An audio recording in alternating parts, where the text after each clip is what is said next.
Muchas bendiciones, queridos amigos y hermanos. Gracias por estar con nosotros en su canal Homiléticos, el canal del predicador. Hoy me siento muy feliz y muy contento, pues tengo un amigo, un hermano, alguien que admiro sin conocerle así tan profundamente, pero sus escritos han llenado mi corazón y mi mente de tanta información y tanta pasión espiritual. Me refiero a Juan de la Cruz, pero antes quiero invitarte para que te suscribas a nuestro canal, le des un me gusta y nos sigas para seguir creciendo en este arte de la predicación cristiana. Juan de la Cruz, ¿cómo te encuentras, mi hermano, en el día de hoy?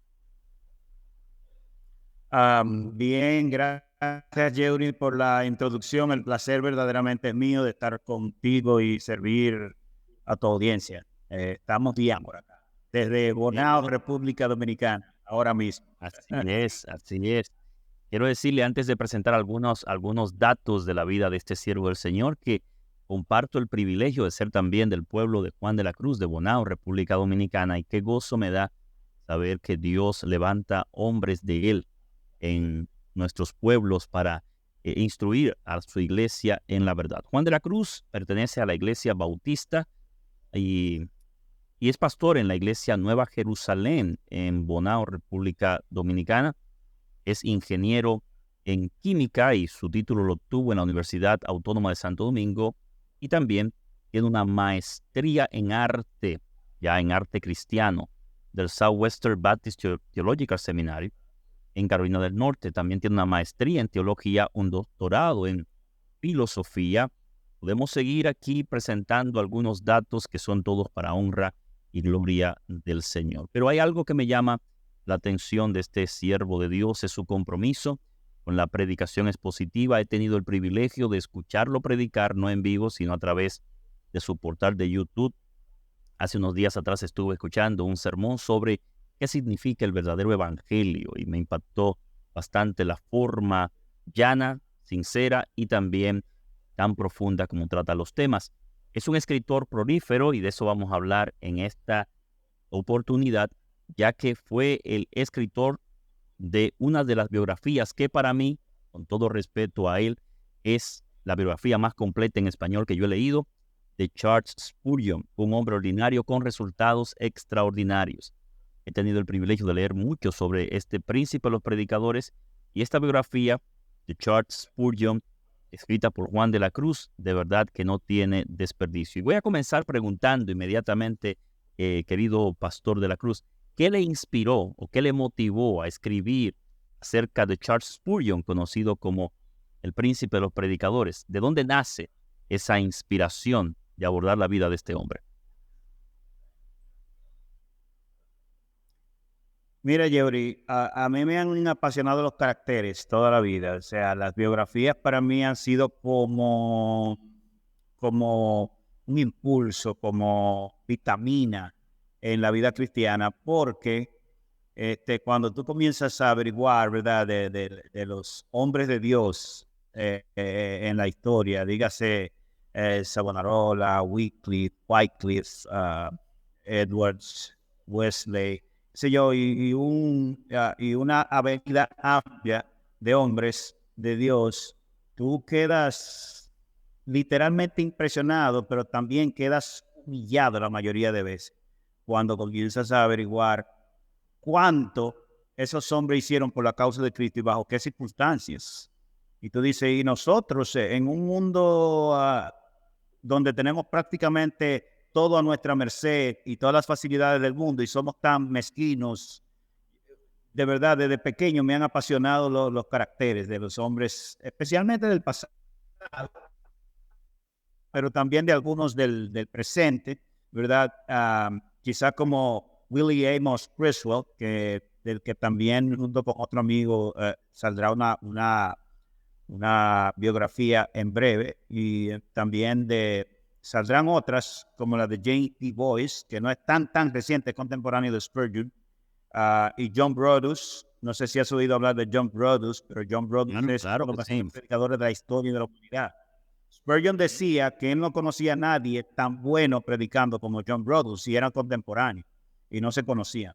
Bueno, pero lo que me motivó en esencia a escribir la biografía de Spurgeon, que de hecho, como te dije, bueno, ya tú viste que hay otra biografía de Jonathan Edwards que está por salir. Hay otra de John Bunyan que está en el horno, o sea, está escrita hace un año ya que la terminé y va a salir a comienzos del año que viene. Entre otras biografías de grandes caracteres, especialmente predicadores. Como tú puedes saber, a Charles se le denomina el príncipe de los predicadores, pero probablemente Jonathan Edwards fue mucho más grande como predicador que el mismo Spurgeon. De hecho, el sermón más famoso que haya parido la historia humana jamás lo predicó Jonathan Edwards, pero no fue el único sermón famoso que él predicó, por cierto. Este es Pecadores en las manos de un Dios airado, ¿no? Exactamente. Y los Wesley, no se sabe cuál de los dos era más grande predicador, y eran predicadores. Y para, por ejemplo, para Edwards, para Spurgeon, su motivo o quien lo inspiró en la predicación fueron dos hombres, John Bunyan y Whitefield, George Whitefield. O sea, si ellos lo motivaron a un predicador de esa calaña, ¿verdad? Entonces esos predicadores parece que eran demasiado excelentes y extraordinarios. Entonces, todos esos hombres están en la mira, ¿verdad? Y hemos escrito, tengo algunos amigos muy buenos escribiendo también otros caracteres que yo creo que el pueblo de Dios debe conocer. Y lo que me motivó en esencia a escribir de Charles Spurgeon fue un artículo que estaba escribiendo para modelarle a mis estudiantes de maestría en el Southern Baptist School cómo se escribía una biografía breve. Yo había escrito varias biografías breves, tengo muchas publicadas en diferentes revistas, biografía breve. Entonces, comenzando a la data de Spurgeon y eso, encontré que era tan extraordinaria la experiencia y la data de Spurgeon que yo dije, no, esto hay que seguirlo. Y en vez de quedarme en un mero artículo académico, seguimos y te cuento que cuando compartí el manuscrito, literalmente me lo arrebataron de la mano. Yo no sabía. Quien me motivó a enviarlo, por cierto, Yeuri, a alguna casa publicitaria fue Joel Collado. Me dijo, eso está, que eso hay que mandarlo. Tú verás que lo van a publicar. Y literalmente yo sin mucha esperanza porque los clústeres de publicadores son muy cerrados, extremadamente cerrados. Y en el mundo evangélico peor todavía. Entonces, pues esa biografía me abrió la puerta y ahora casi cualquier casa publicitaria pues me consulta y me pregunta si tengo material sobre esto, sobre aquello, etc. Pero fue básicamente eso que te conté. Bueno, quiero decirte que leí el libro, lo voy a volver a leer y ahora que sale el de Jonathan Edwards, estoy justamente esperándolo, estaba en preventa cuando lo compré y me ha tomado un tiempo para recibirlo, para leerlo, porque en realidad es un material indispensable para predicadores y para historiadores de la iglesia. Pero hablando de Spurgeon, el príncipe de los predicadores, me gustaría, ya que eres un experto en la materia, que nos hable de esos eventos en la vida de este hombre que lo llevaron a ser el predicador que fue. Hablo de su conversión y de otros elementos que influyeron en la vida de él para ser el predicador que ha sido conocido en la historia. ¿Cuáles de esos eventos te resaltan o llegan a tu mente tan importante en la vida de este hombre de Dios? Yo no tendría tapujos ni duda en decir que el evento que lo llevó a ser el predicador que fue el llamado de Dios, ¿verdad? El llamamiento de Dios o la comisión divina. Porque ciertamente la predicación pareciera un oficio retórico, ¿verdad? Y un oficio común, pero ciertamente no lo es. Con esto no quiere decir que una persona sin llamamiento no pueda predicar bien, no es eso a lo que me refiero. Pero sí quiero decir que en las Sagradas Escrituras la comisión a predicar es un don de Dios y es un llamamiento o una comisión. Entonces yo creo que ese es el evento que pesa por encima de los demás cuando hablamos de Spurgeon y de cualquier predicador, ¿verdad?, que haya trascendido en la historia cristiana. Pero Spurgeon se convirtió al Señor prácticamente a los 15 años, pasando los 16 años, casi cumplía 16 cuando se bautizó. Él se bautizó en mayo de 1950, si mal no recuerdo, y él iba a cumplir 16 años el 18 de junio de ese mismo año. Pero él se convirtió en enero de ese año, o sea que todavía no había cumplido 16 años. Apenas había terminado el programa de la preparatoria en Inglaterra, que te facultaba para entrar a la universidad, cuando él se convirtió al Señor, cuando él entregó su vida al Señor. Pero déjame decirte que Spurgeon, en el fondo, tenía una capacitación práctica y de la mejor escuela que puede surgir jamás, y es que su padre y su abuelo, ambos eran pastores congregacionalistas o pastores de la herencia puritana, si tú lo quieres de ese modo. Los congregacionalistas ingleses son los puritanos, prácticamente, surgieron de los puritanos, ¿verdad? Y su herencia era puritana. Entonces, su abuelo fue predicador por prácticamente 64 años, si mal no recuerdo, y su padre fue predicador casi toda la vida también, por varias décadas. Entonces, lo que Spurgeon conoció fue predicación de tapa a tapa. Desde que él tuvo uso de razón, él conocía predicación. De hecho, en el contexto que se convirtió, él decidió, estando en el condado de Essex, vivía en ese momento estaba con sus padres en Kelvedon, Inglaterra, y él decidió visitar todas las parroquias que le quedaran cómodas para él caminar. Y ese domingo que se convirtió, entró a una parroquia metodista primitiva y pequeña, y había un predicador invitado porque se reunieron quizás no más de 12 personas ese día, porque el invierno era muy, muy agresivo y apenas podían llegar. Él entró a esa congregación literalmente como prácticamente porque no podía seguir caminando y tuvo que entrar ahí para pasar la ventisca y la nevada y el invierno. Y ahí conoció al Señor, a pesar de que él, desde que nació, sin falta, estaba en la congregación varios días a la semana, porque creció con su abuelo, los primeros, desde el año y medio hasta los 7 años vivió con su abuelo, y después con su padre, y él lo que conocía era púlpito. Él lo que había oído era púlpito. Él había leído varios de los puritanos a esa edad. Él conocía la mayoría de los escritos puritanos y los amaba, a pesar de que literalmente se convirtió recién terminando la preparatoria. Entonces, hay muchos eventos, pero yo diría que el llamamiento es lo que pesa por encima de cualquier de otro evento. Pero hay una cosa que quiero señalar, y fue que cuando Spurgeon conoció al Señor, él tuvo un lamento.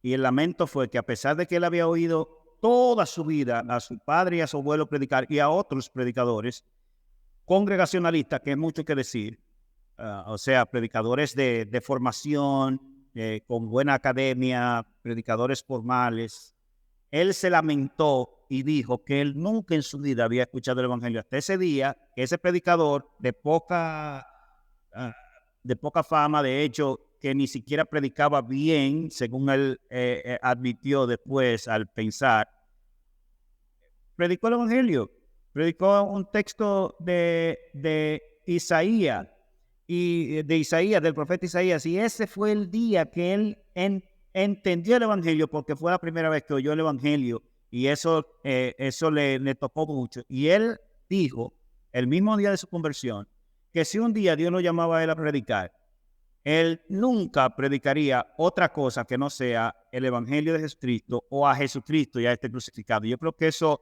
marcó una tendencia y una diferencia radical en el ministerio de Spurgeon. O sea, Juan, estás diciendo que su conversión fue ese punto medular, o su llamamiento a ser el predicador que fue. Y ya que tú estás mencionando este punto, me llega a la mente el texto bíblico que utilizó ese predicador, Isaías 45:22. Mirad a mí, sé salvo todos los confines de la tierra. Y tal cual dijiste, un sermón bien sencillo, y mira cómo ese predicador anónimo, en su esfuerzo, produjo al príncipe de los predicadores, el predicador más de acuerdo a lo que muchos dicen, el más impactante de toda la historia después de nuestro Señor Jesucristo. Ahora, Juan, como predicador Spurgeon, hablemos de él como predicador en sí, y tengo varias preguntas que quisiera realizarte. Una de ellas tiene que ver con su preparación como predicador. Spurgeon escribe ese famoso libro, Discurso a mis estudiantes, donde él presenta una serie de elementos que el predicador debe tener, pero ¿cómo era él en sí, o cuál era su hábito, su disciplina como predicador o como estudioso de las Escrituras, ya que en tu libro dice que tenía más de 12,000 libros Spurgeon en su biblioteca? ¿Puedes hablar un poquito de su disciplina como estudioso? Sí, primero también dar aquí un tip sobre Discurso a mis estudiantes, que es una obra que acabo de editar, prologada por el doctor Miguel Núñez, y va a salir a comienzos del año que viene también por CLIE, con motivo del 100 aniversario de esa casa editorial española.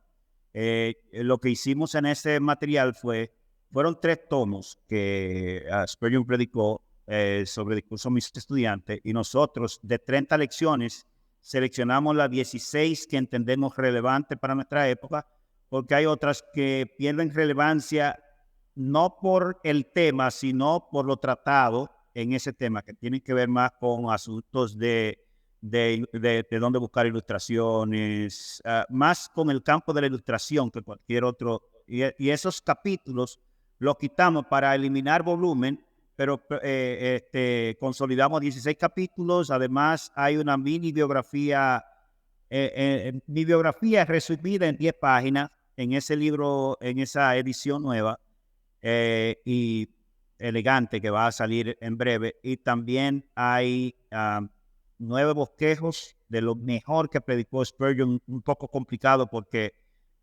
hurgar en alrededor de 3,600 sermones, hurgar y decir que estos son de los mejores, es un poco complicado. Bueno, es complicado.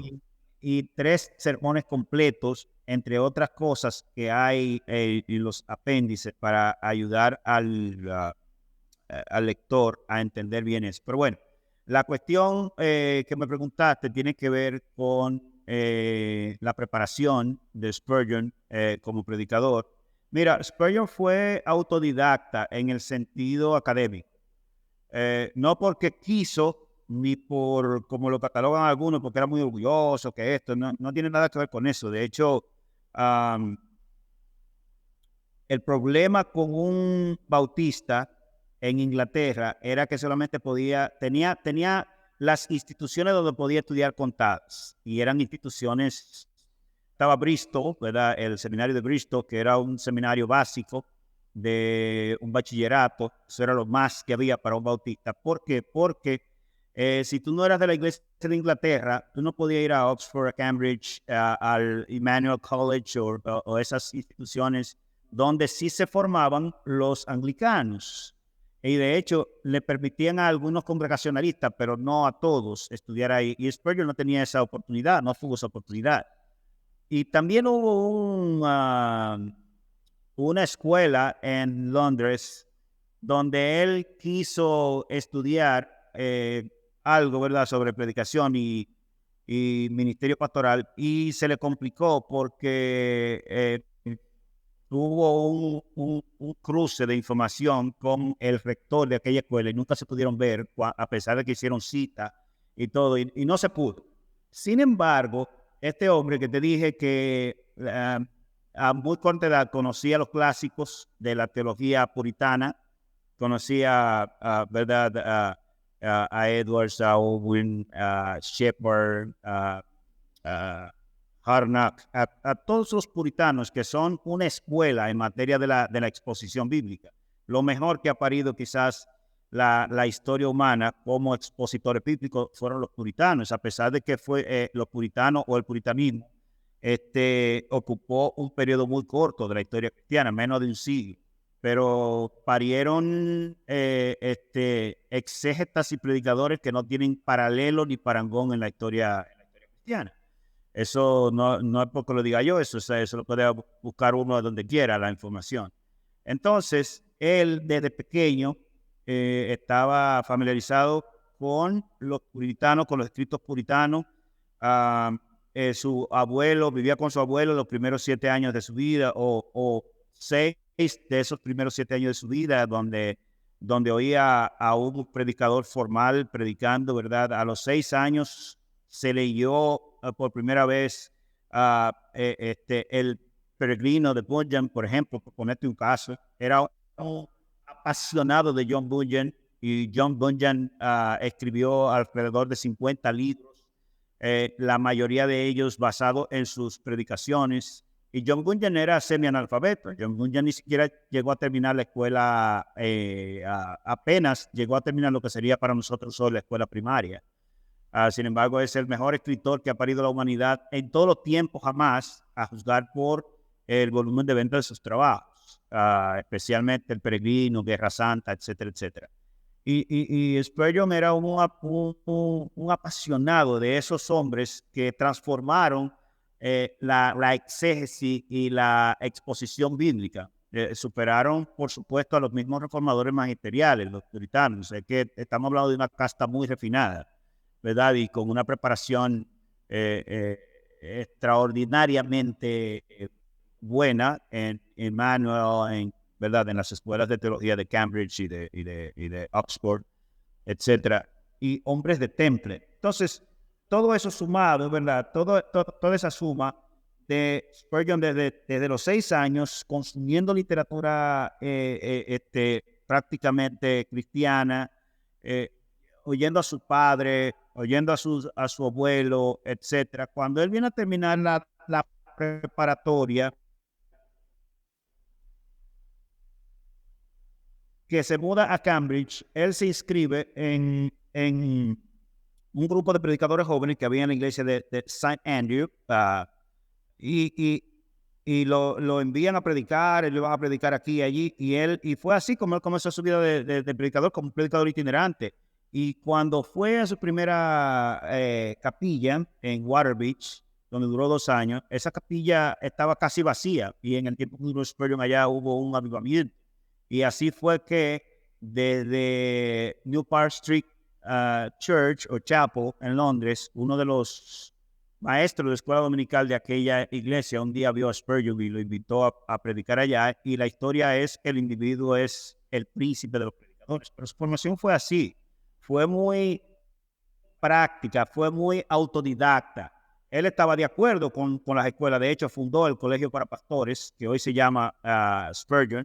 En aquel entonces simplemente se llamaba Colegio para Pastores de Tabernáculo Metropolitano. Y en vida tuvo el privilegio de graduar alrededor de 1,000 predicadores. Y eso era mucho en la denominación bautista para el tiempo de Spurgeon en Inglaterra. Es por ahí que anda más o menos su formación, si yo pudiera hablar de ello. Entonces, Juan, una pregunta lo abordo en ese mismo tenor de la predicación. Tú, como experto en el área de la predicación expositiva, estuvimos hablando que tuviste el privilegio, el honor de estudiar bajo los pies, para usar una metáfora, de Harold Robinson, de Richard. ¿Consideras tú a Spurgeon un predicador expositivo o un predicador temático? Porque existe cierta discusión en el ámbito de la homilética sobre dónde encasillar o dónde colocar a Spurgeon, entre los expositivos o los temáticos, por la forma de su predicación y sus sermones. ¿Cómo lo consideras? ¿Cuál sería tu ponderación al respecto? Es complicado realmente el caso de Spurgeon. Y yo diría que él es un predicador teológico, igual que los puritanos. Él heredó los puritanos. ¿Qué es lo que queremos decir con ello? Él no era necesariamente temático. Él siempre tenía un texto de prueba o un texto de cabecera. Y cuando tú lees muchos de sus bosquejos, tú te vas a dar cuenta que él seguía de las pautas que traza el texto. Sin embargo, él lo que hacía, el texto le daba a él las pautas, ¿verdad? Los puntos que él debía exponer.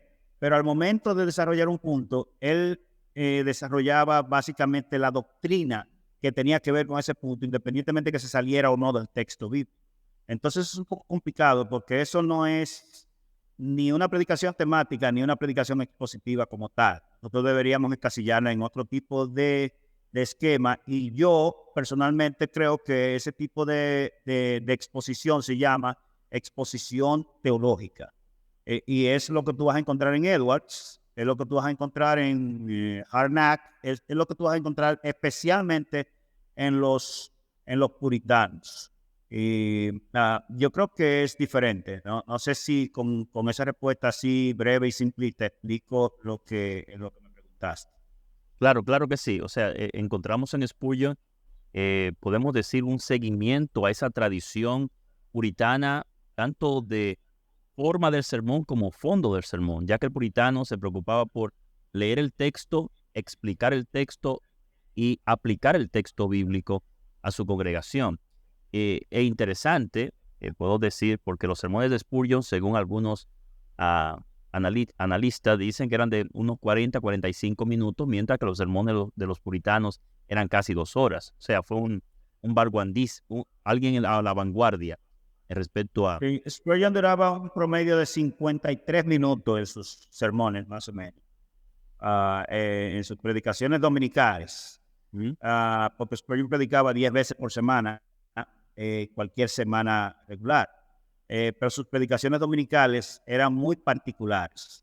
Tan particulares que un predicador en expositivo cualquiera, la escuela de predicación expositiva te va a decir que tú tienes que trabajar el sermón durante toda la semana, ¿verdad? Exégesis Claro. y moldear aquí, buscar allí, relacionar aquí, ¿verdad? En fin, y llevar tu producto final a lo que es el sermón. Spurgeon no predicaba así, ni estudiaba así, ni hacía exégesis de ese modo. Spurgeon era muy particular en su manera. De hecho, uno de los capítulos que te puede sorprender en Discurso a mis estudiantes es cómo espiritualizar. Así se llama. ¿Cómo espiritualizar? Un capítulo. Ven acá, y eso de la espiritualización. Bueno, eso no es ni propio de la predicación temática, ni propio de la predicación expositiva. Eso es propio de la predicación de los padres de la iglesia, que miraban el texto desde 4 perspectivas. Spurgeon era muy en ese sentido. De hecho, consumió mucha literatura patrística. Tú lo puedes ver en su bestseller hasta el sol de hoy, que se llama el Tesoro de David, o el Salterio de David, se me fue el nombre así de repente, que es su comentario de los Salmos. Y tú vas a encontrar que él consultó alrededor de 2000 padres de la iglesia, o vamos, 2000 teólogos antiguos, hasta el siglo VIII, por ahí. Y el individuo era un conocedor de la historia del exégesis y de la historia de la predicación, mejor que cualquier académico de su día y de hoy. Entonces, hay sus cosas, hay sus bemoles, hay sus rompimientos, ¿verdad?, con el status quo.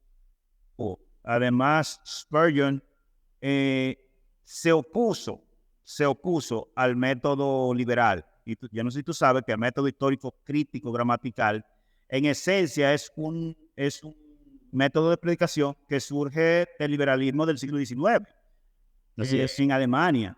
Y Spurgeon se opuso. Él dijo, no, él tiene que ver algo malo. Y él se opuso. Y de hecho se opuso al formato de la teología sistemática como tal. Él dice, tengan cuidado con la teología sistemática. Así mismo lo denunciaba. No porque él entendiera que la sistematización era mala, sino porque él entendía que no era lo único que se podía hacer con la Sagrada Escritura. Él entendía que se podía llegar más allá. Él era muy patrístico en ese sentido. Y entonces Spurgeon es un individuo extraño. Si vamos a criticar a Spurgeon, si lo fuéramos a condenar por su exceso, tenemos que condenar a los padres, tenemos que condenar a un San Agustín, tenemos que condenar a los padres capadocios, etcétera. Pero también deberíamos condenar a Jonathan Edwards y deberíamos condenar a los puritanos, que no se enmarcaban en la fría exégesis del método histórico crítico que motiva tanto la predicación temática como la predicación expositiva, a lo que nosotros llamamos predicación expositiva hoy día. Entonces hay que entender eso con Spurgeon. Pero yo no he sabido de nadie que tenga ¿verdad? Buen juicio y dos dedos de frente que diga que Spurgeon era un predicador horrible o que sus predicaciones no sirven, etcétera. De hecho, ayer estaba oyendo a Paul Washer y él dice, es que cada palabra que tú lees en los sermones de Spurgeon son oro. Y estamos hablando de un gran predicador. Paul Washer es un Entonces, gran predicador. es complicado el nombre. Sí, Perdóname. bueno, no. Estamos hablando de Paul Washer, un gran predicador, refiriéndose a Spurgeon, que cada palabra que dijo es oro. Un Pero hombre eh, piadoso que respira piedad hasta por los poros. O sea, estamos así de es, alguien muy importante en el mundo hispano. muy importante. Hablando de los sermones, y para cerrar este primer módulo, eh, Spurgeon produjo más de 3.600 sermones, tal como dice en tu libro, y muchos de ellos muy famosos, entre ellos ese famoso sermón titulado Del muladar al trono, para mí uno de los sermones emblemáticos de Spurgeon, Cánticos a la medianoche también, un excelente sermón sobre el libro de Job, pero hay un sermón que es considerado el sermón más famoso de Spurgeon, Fuérzalos a entrar. ¿Qué otros sermones te vienen a la mente en tu investigación impactantes de Spurgeon que todavía sirven para muchos predicadores tanto en el ámbito evangelístico como en el ámbito pastoral? Mira, hay un sermón que, por cierto, está en los apéndices de mi biografía de Spurgeon, que se llama La regeneración bautismal. Ese sermón ha sido el sermón más famoso que jamás predicó Spurgeon, a juzgar por su volumen, ¿verdad?, de producción. Cuando Spurgeon publicaba un libro, un sermón, perdón, que lo publicaba cada lunes, él predicaba el domingo y el lunes se editaba el sermón y se llevaba a la imprenta y se repartía por todo el Reino Unido y más allá. Y normalmente una producción andaba por el orden de los 20,000, o sea, panfletos, ¿verdad?, etcétera. Y ese sermón particular rompió todos los récords porque lo tuvieron que imprimir varias veces y imprimieron de él en unas pocas semanas 300,000 ejemplares en inglés, aparte de que sus sermones se traducían a alrededor de 25 idiomas cada semana para enviarlo a esos lugares para que oyeran, ¿verdad?, los sermones de Spurgeon. Entonces, ese es quizás el sermón más emblemático, más famoso, más extraordinario de Spurgeon, donde él literalmente desploma o destroza la praxis de la Iglesia de Inglaterra. Eso es lo que él hace en ese sermón. Y lo cataloga de prácticamente de una denominación falsa. Y es predicar eso en Londres, predicar eso en Inglaterra, era prácticamente poner tu cabeza en la guillotina. Y yo creo que eso le dio mucho empuje. Pero mira, tú vas a encontrar que de los 3,500 sermones que están publicados de Spurgeon, porque eran los de los domingos, hay otros 8,000 que nunca lo publicaron porque solamente se publicaba ese sermón. Se escribía, Spurgeon no escribía los sermones, Spurgeon escribía un bosquejo y él deliberaba, ¿verdad?, la exposición a partir de un bosquejo pequeño como de media página. Eso era todo lo que él hacía. Y tú vas a encontrar que él tenía un tema y lo dibujaba de todas las maneras posibles, ese tema. Y el tema de Spurgeon era Cristo y crucificado. Tú vas a encontrar esa regeneración bautismal, vas a encontrar la Biblia, un sermón que se ha publicado en 8,000 libros, por poner un número exagerado, la Biblia, porque es casi sin desperdicio. Tú vas a encontrar la fe, así mismo. Spurgeon tenía como yo te dije, sus predicaciones eran como teológicas. Y sus títulos, aunque había muchos títulos fancy o extravagantes, tú vas a encontrar que regularmente él predicaba títulos que amarraban las doctrinas fundamentales de la fe cristiana y son de los más exquisitos quizás que te puedes encontrar. Así es. Bueno, amigos, estamos hablando sobre Charles Spurgeon, el príncipe de los predicadores, con nuestro querido amigo y hermano Juan de la Cruz, quien escribió la biografía, una de las biografías que, vuelvo a decir, para mí más relevantes de la vida de Spurgeon, un hombre ordinario con resultados extraordinarios. Así que nos sentimos muy felices y contentos en esta entrevista con Juan de la Cruz. Juan, hablemos de Spurgeon como escritor, ya que según algunos estudiosos de la vida de Spurgeon, él es el escritor cristiano más leído de toda la historia. ¿Cuáles libros podemos destacar de Spurgeon, aparte de Discurso a mis estudiantes, que pueden servir para la vida cristiana práctica y también para fortalecer la vida del predicador? Eso depende el renglón de consumo. Spurgeon tiene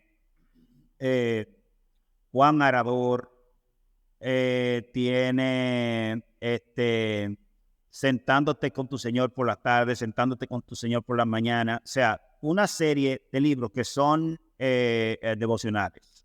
Quizás el libro de cheque del Banco del Cielo, libros como títulos rarísimos, y son de corte devocional. ¿Qué son esos libros? Son reflexiones de Spurgeon, son básicamente un breve bosquejo de algún texto bíblico enfocado en un tema particular, desarrollado de manera breve, a veces en una página, a veces en página y media, a veces en 2 páginas, etc. La longitud no es tan importante allí. Y se han consumido como pan caliente, porque estamos hablando de un gran exégeta bíblico, de un hombre de una piedad probada, de un hombre de oración, dándote consejos acerca de las verdades fundamentales de la vida. Entonces, en el campo devocional, Spurgeon no tiene tampoco paralelo. Probablemente tú vas a encontrar en el mercado que lo escribió él, o sea, que lo editaron a partir de sus trabajos, de sus escritos, que era básicamente sus propios sermones. Tú vas a encontrar entre sus 200, tú vas a encontrar como 20 de esa categoría o 25. Pero lo mejor, lo más exquisito que jamás escribió Spurgeon es el Tesoro de David. Eso es, de hecho, no existía en español, existía una muestra que hizo Samuel Vila en los años por allá atrás de la guerra española, lejísimo por allá atrás. Pero Clie acaba de publicar 2 de los 3 tomos. Spurgeon publicó ese material en 7 tomos, pero Clie los tradujo y los empaquetó en 3 tomos grandes.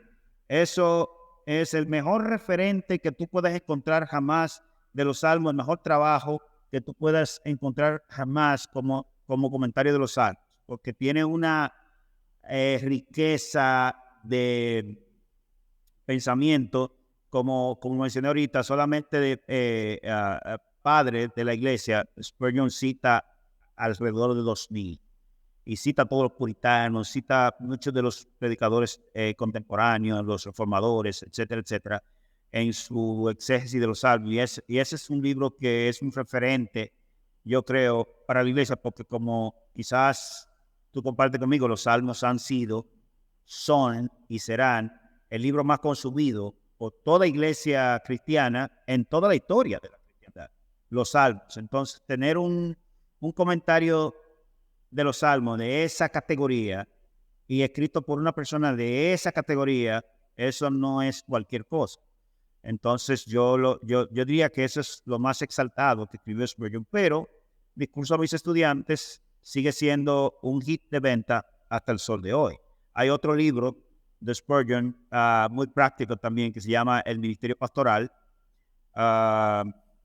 Muy práctico, pero si tú lees Discurso a mis estudiantes, pues casi que está de más leer Ministerio Pastoral. En fin, así eran los escritos de Spurgeon. Eran muy devocionales en su mayoría, pero produjo algunos que no tienen paralelo en la historia. Y quizás, para ser justo, Spurgeon ha sido el predicador más leído en la historia humana, en esencia por sus sermones, porque nadie nunca publicó tantos sermones como lo hizo el púlpito del Tabernáculo Metropolitano. Si mal no recuerdo, ellos escribieron manuscrito 70 volúmenes de los sermones de Spurgeon, que sumaban más de 3.500 sermones de un promedio de 15 páginas cada sermón. Pero en cuanto y claramente entre sus escritos que él endorsó, escribió y editó, hay 200 volúmenes de él, de su pluma, de edad, que él estaba allí en la producción. Pero a partir de la muerte de Spurgeon se han generado cientos y cientos y cientos y cientos de volúmenes que tienen que ver con Spurgeon, no, con los trabajos de Spurgeon. Tú vas a encontrar en inglés particularmente, pero en español está la moda también de, por ejemplo, yo tengo un libro que se llama No hay otro evangelio. ¿Qué tiene ese libro? Tiene 30 sermones de Spurgeon y ya, punto, ese es el libro, No hay otro evangelio, lo publicó el Estandarte de la Verdad. Y tú vas a encontrar mucho eso, ese tipo como de libro que no lo escribió Spurgeon, pero que son de Spurgeon, porque todo desde el comienzo hasta el final son cosas de Spurgeon, y así tú vas a encontrar en inglés probablemente 1.500 libros, y que de hecho deberían decir Charles Spurgeon como, ¿verdad? Como escritor, porque eso es su material, etcétera. Pero en cuanto a lectura, literalmente alguien que Spurgeon admiró ha sido el más leído en materia de sus libros, no en materia de sus sermones, sino en materia de sus libros, que fue John Bunyan, el escritor del Peregrino, La Peregrina, Guerra Santa, entre otros. Él escribió muchos libros también. Hay mucho de eso en la historia cristiana. Bueno, en lo personal, yo fui muy impactado en mi juventud con el libro Solo por Gracia, que es también una serie de sermones de Charles Spurgeon, de cortos sermones, sin desperdicio, desde el principio hasta el final del libro. Y son sermones, no sé si tú te fijaste, son sermones y punto. Solamente por gracia. Solamente. Eso es lo que te digo, que hay muchos libros así de Spurgeon, pero en esencia, la mayoría de ellos lo que son es sermones de Spurgeon.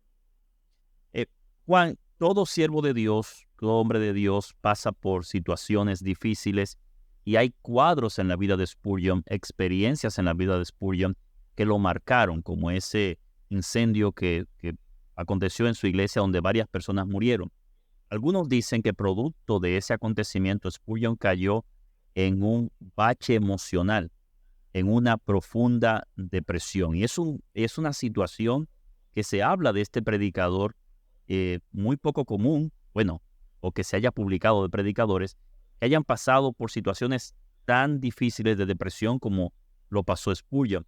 ¿Qué tienes tú que decir sobre esa situación de un predicador de la talla de Spurgeon que pasa por un proceso tan difícil emocional como lo que vivió este hombre?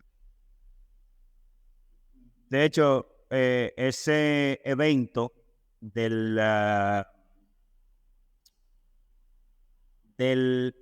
grito de incendio, porque realmente no hubo ningún incendio. Ellos habían alquilado la New Park Street Church, había alquilado el Surrey Garden Music Hall en Londres, donde cabía alrededor de 15 a 18 mil personas.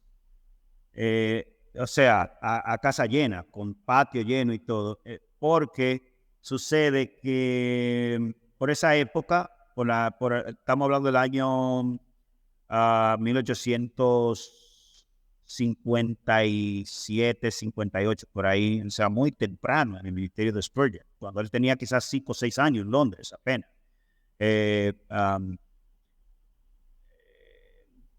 Tuvieron que moverse a ese lugar, lo alquilaron porque estaban haciendo unas reparaciones en el New Park Street Church, que era la capilla antes de que construyeran el Tabernáculo Metropolitano. Y New Park Street Church podía sentar unas 1.500 personas, pero la audiencia triplicaba ya esa cantidad a los 6, 7 años del ministerio de Spurgeon en Londres. Una cosa una cosa increíble, o sea, era un fenómeno extraordinario. Bueno, pero ¿qué pasa? Muchas cosas acontecieron ahí cerca. Spurgeon tenía 2 hijos gemelos que habían nacido muy cerca de esa época. Y aquel evento de unos malhechores, de unos malvados que quisieron hacernos daño, porque cuando estaban allí, creo que habían unas 14,000 personas reunidas ese día, y ellos gritaron, se compusieron un grupo de gente y gritaron fuego, fuego, fuego, y se armó un tumulto donde hubo, creo que hubo, si mal no recuerdo el número, hubo como 7 muertos, pero hubo alrededor de 22, 28 heridos. No me acuerdo el número exacto, pero por ahí anda la cuestión. Eso claramente va a marcar a cualquiera, no a Spurgeon, que era bajo su tutela, bajo su responsabilidad que estaban las cosas. 100,000 preguntas le pasaron por la mente. Pero sumado a eso estaba la cuestión de que para esa fecha también, literalmente, se le detonó o se le comenzaron a detonar los eventos de la gota reumática,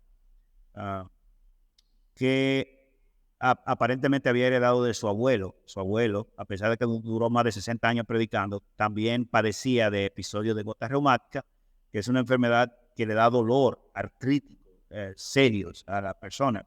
Entonces, se habla de todo eso. Lo extraño en todo esto es que eso no mermó ni en una gota la capacidad y la eficiencia de Spurgeon para hacer todo lo que hizo. Porque nosotros estamos hablando de Spurgeon como predicador y como escritor, pero Spurgeon fue un hombre orquesta en materia de todo lo que hacía. Dirigió él de su propia mano 66 ministerios, que necesitaríamos como 30 hombres para dirigir 20 de los 66 que él dirigió en ese entonces en Londres. Cuando se habla de Londres de la época victoriana del siglo XIX, nosotros sabemos de lo que estamos hablando, de la ciudad más grande y más importante del mundo en el sentido ¿verdad? de su producción, etcétera. Era el centro hegemónico global, Londres, en ese entonces.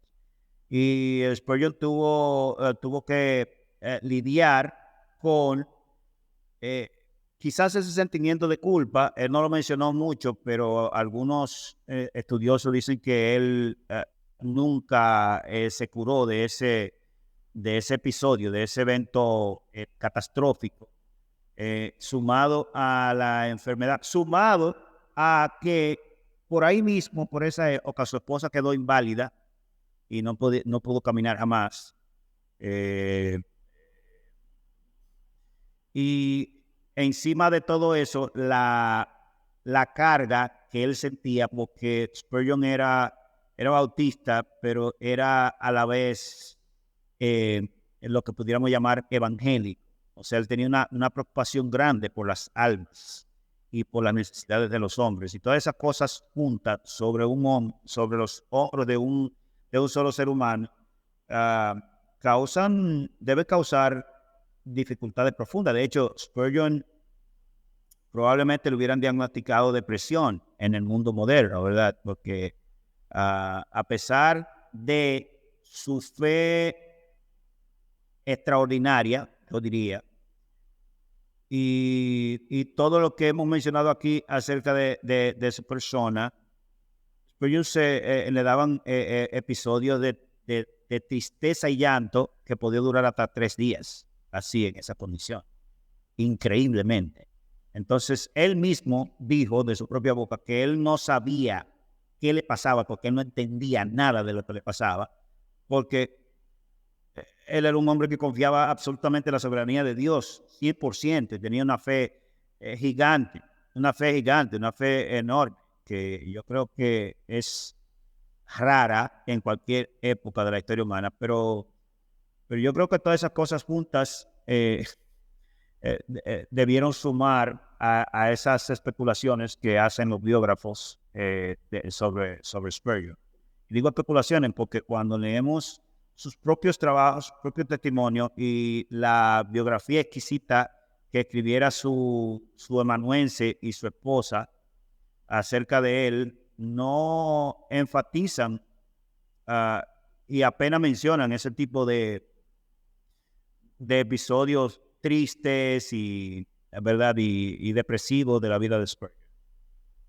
Así es. Juan, todo hombre, todo predicador de la talla de Spurgeon, que es grande en el público, debe ser un gran hombre de oración. Algunos han denominado a Spurgeon no solamente el príncipe de los predicadores, sino el príncipe de rodillas. ¿Qué podemos decir acerca de la vida de oración de Charles Spurgeon, Juan? ¿Qué lecciones podemos extraer de la vida de oración de este hombre? Se cuenta, bueno, creo que es verdadera la historia, pero se dice que en una ocasión, Dwight Moody, el famoso predicador analfabeto de Chicago, de los Estados Unidos, fue a visitar a Spurgeon y el cambio horario lo dislocó y no pudo dormir. Y sucede que él se quedó en la casa del señor Spurgeon y al no poder dormir, él lo que oía era sollozos y llantos, sollozos y llantos, sollozos y llantos. Y horas van y horas vienen y sollozos y llantos. Y el individuo se sorprendió que fue que Spurgeon, cuando terminó la noche, Spurgeon pasó toda la noche gimiendo y clamando en su cuarto de oración. Pero eso no era una ocasión esporádica. Spurgeon supuestamente descansaba los miércoles, y su descanso, cuando podía, él lo dedicaba entero a irse al jardín o al campo a meditar y a orar ese miércoles. Aparte de que, de más está decir que es muy común que alguien con una ética puritana dedicara entre 2 y 3 horas diario al oficio de la oración. Ese era Spurgeon. O sea, nosotros estamos hablando, pero con esto no queremos decir que Spurgeon era exclusivo en eso, porque tú vas a encontrar que era normal. Por ejemplo, Calvino oraba alrededor de 3 horas todos los días y Lutero hasta 5. Y Edward duraba de 12 a 13 horas diario meditando, orando y estudiando. Las 3 cosas. De 12 a 13 horas sin parar todos los días. Esa era la vida de Edward. Eso era muy común. La ética puritana y más, yo diría, el impulso evangélico de la escuela edwardiana, en particular, ¿verdad? Movió un mundo y un grupo de hombres especiales de Dios. Por eso hicieron lo que hicieron. Por eso en los siglos, final del siglo XVIII y todo el siglo XIX, son siglos que no tienen paralelo en la historia ni de la predicación evangélica, ni de las misiones, ni de las obras que puede hacer el pueblo de Dios en cualquier lugar del mundo, y tiene que ver, creemos, con esa talla de hombre de oración que se produjo por las escuelas de los puritanos y por las escuelas de la nueva teología evangélica, motivada por Jonathan Edwards en particular. Y yo creo que eso, claro, nosotros lo vemos en Spurgeon cuando lo estudiamos, pero si tú estudias cualquier predicador de esa época, tú vas a encontrar que eran normalmente hombres que entendían la dependencia de Dios, confiaban en la dependencia de Dios y duraban como si nada 2 y 3 horas de rodilla todos los días, porque entendían que esa era parte de su oficio. Bueno, gloria a Dios. Bueno, estamos hablando con nuestro amigo, nuestro hermano Juan de la Cruz, pastor, teólogo y escritor, y autor del libro Biografía de Charles Spurgeon, un hombre ordinario con resultados extraordinarios. Ya tenemos 1 hora aquí, pastor de la Cruz, hablando de Spurgeon, y tenemos que ir ya llegando al final de nuestra entrevista, pero hay una pregunta que no debe quedar y es la última que quiero formularle. ¿Qué lecciones para los nuevos predicadores, aquellos que desean abordar el púlpito, y también para los pastores, qué legado de vida o qué lecciones de vida podemos aprender de Charles Spurgeon aplicado al siglo XXI para un ministerio tan desafiante como el que vivimos ahora? En discurso a mis estudiantes, tú vas a encontrar varias veces que Spurgeon repite una frase a sus estudiantes de manera, ¿verdad?, amigable y jocosa, pero le decía: mis queridos estudiantes, si ustedes no son teólogos, no son buenos para nada como predicadores. Y de ahí se liga, ¿verdad?, lo que decíamos, que la predicación de Spurgeon no se puede encajar de si era temática o expositiva, como nosotros la conocemos hoy, porque no tiene que ver con eso, no era así. Tú te vuelves loco tratando de encontrar, ¿verdad?, la vuelta cuando tú estudias 20 o 25 bosquejos de Spurgeon. Dices, pero es que a mí no me da, mi exégesis no me da así, de ese modo, ¿cómo lo hago? No obstante, oía a un predicador de mucha fama hoy día, hace unos años. Él dijo: cuando yo quiero quedar avergonzado de mi exégesis, yo voy a la exégesis que hizo Spurgeon de ese texto. O sea que lo reconoció. De hecho, puedo citar su nombre. Él se llama C.J. Mahaney, un predicador muy conocido en el mundo angloparlante. Y lo oí decir esa palabra y no me extraña. Ahora, ¿qué legado, verdad? ¿Qué podríamos decir que es un legado y que es fresco, relevante de lo que Spurgeon hizo, cómo lo hizo, lo que fue al mundo del siglo XXI? Yo diría que primero eso, ¿verdad?, que seamos teólogos. El predicador tiene que ser teólogo, si no, lo que va a hacer en el púlpito da pena y da vergüenza. Y realmente, lamento decir, no es nuevo, lo dijo Brodus en sus días, el colega a quien Spurgeon exaltó como mejor predicador de su entonces, que fue, por cierto, profesor, el primer profesor del Southern Baptist Theological Seminary, cuando comenzó junto a James P. Boyce, para los que están familiarizados con esa escuela, etc. Pero es lamentable que en el púlpito moderno, de hecho no es una crítica nueva, es una crítica de 300 años.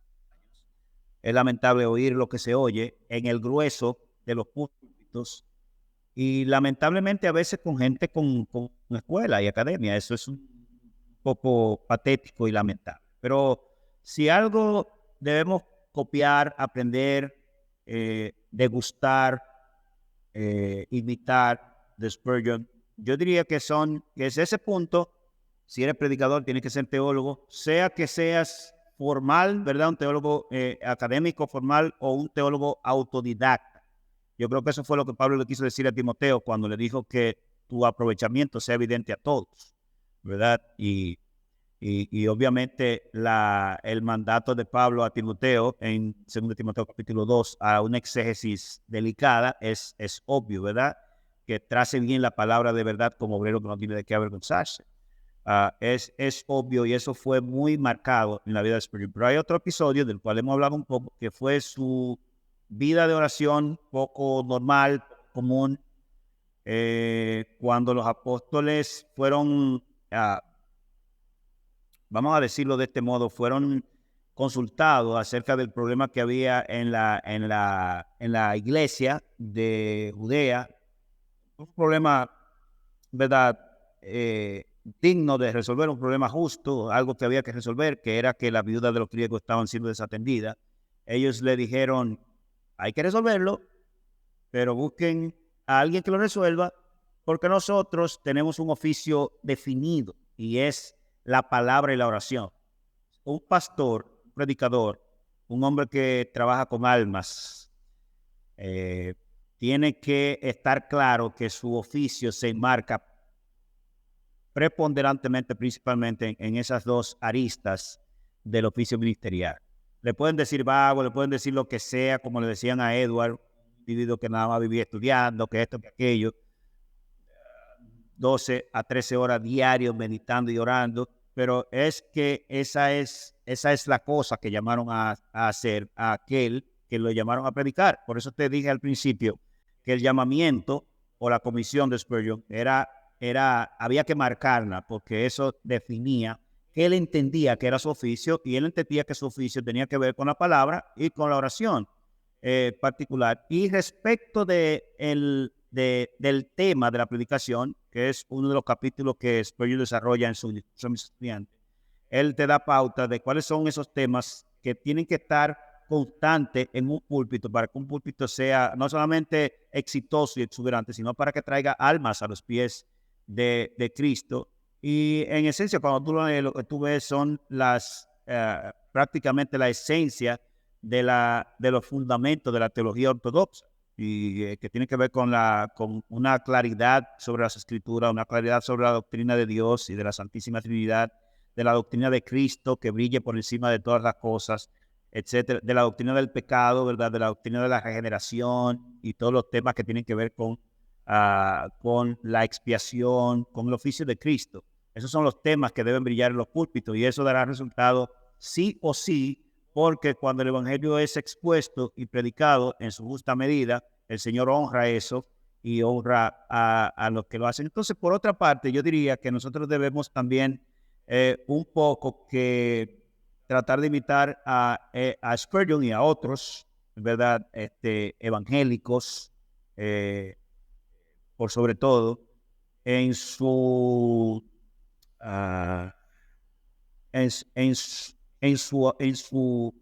obrar.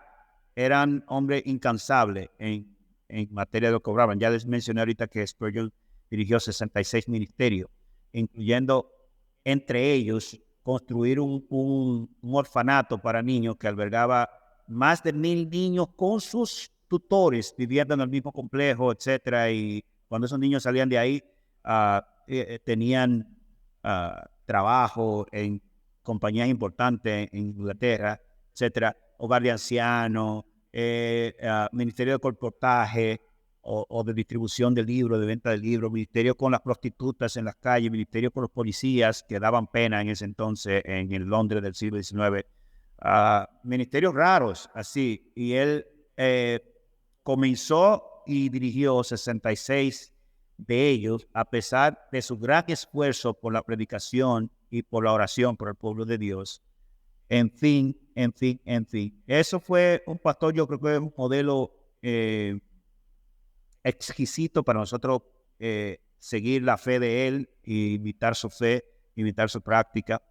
Y por último, yo diría que tratemos de, si nosotros creemos que lo que estamos haciendo, lo estamos haciendo porque Dios nos llamó a ello, no dejemos que la próxima generación ni se entere de lo que hicimos. Yo creo que hay que poner por escrito, llámese también ahora con la facilidad de podcast, ¿verdad? De video, etcétera, pero por encima de todo, por escrito, aquellas cosas que nosotros entendemos que Dios nos da a nosotros para suministrar al pueblo. Entonces, si yo en mi congregación, digamos, de 1,000 personas, yo, por ejemplo, predico cada domingo y se quedó eso en el baldo de la mente de esas 1,000 personas, no dije a la generación venidera porque no hice lo que tenía que hacer con aquello que yo entiendo que Dios me dio. Y Spurgeon fue muy bueno en eso, igual que Edwards, igual que Bunyan, igual que varios de esos hombres que hemos mencionado, en poner por escrito lo que ellos entendían que Dios le había dado.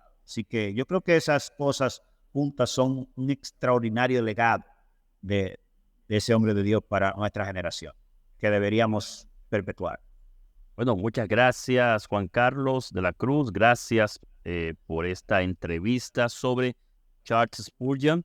Quiero recomendar este libro, Biografía de Charles Spurgeon, un hombre ordinario con resultados extraordinarios. También recomendarle el libro de Jonathan Edwards, Biografía de Jonathan Edwards, su vida y su obra, ya publicado por la editorial CLIE, y estamos esperando este maravilloso libro para también leerlo, y pronto también, Juan Carlos, en tu tiempo, hablar un poco de este coloso de la fe, Jonathan Edwards. Queridos amigos y hermanos. Para aprovechar quizás, Jerry, gracias. Voy a estar en New York, New Jersey, Connecticut, los días 6 y 7 de octubre, presentando ese libro que tú acabas de mencionar de Jonathan Edwards. Voy a estar el día 6 a las 11 de la mañana en Yale University, Connecticut, pero ese mismo día voy a estar en la noche y les invito a los oyentes que son del área en Manhattan también presentando el libro. Quizás si te escriben a ti, tú lo podrías decir dónde estamos. Creo que te mandé la locación donde vamos a estar, pero también eventualmente van a salir en las redes en esta semana. Y el sábado 7 a las 6 de la tarde voy a estar en Paterson, New Jersey, también presentando ese libro junto al prologuista, que es un misionero de vieja monta llamado el doctor Klassen, canadiense. Vamos a estar juntos en ese evento, así que también les invito a los que escuchan tu espacio. ¿Me puede repetir las fechas, Juan Carlos? Estamos hablando de... Viernes 6 de octubre y sábado 7 de octubre. Viernes 6, New York, sábado 7, Paterson, New Jersey. Viernes 6 a las 7 de la noche en Manhattan, creo que es en la 95 con Amsterdam, ahí en esa iglesia que se llama Iglesia Central Baptist Church. Ahí estaremos, Dios mediante. Y el día 7 a las 6 de la tarde en Paterson, no me acuerdo la ubicación, pero se llama First Baptist, Primera Iglesia Bautista Hispana de Paterson, está en el centro de la ciudad. Es una iglesia que están inaugurando la semana que viene porque se quemó hace unos años y la reconstruyeron y está lindísima también, así que también vamos a estar por ahí.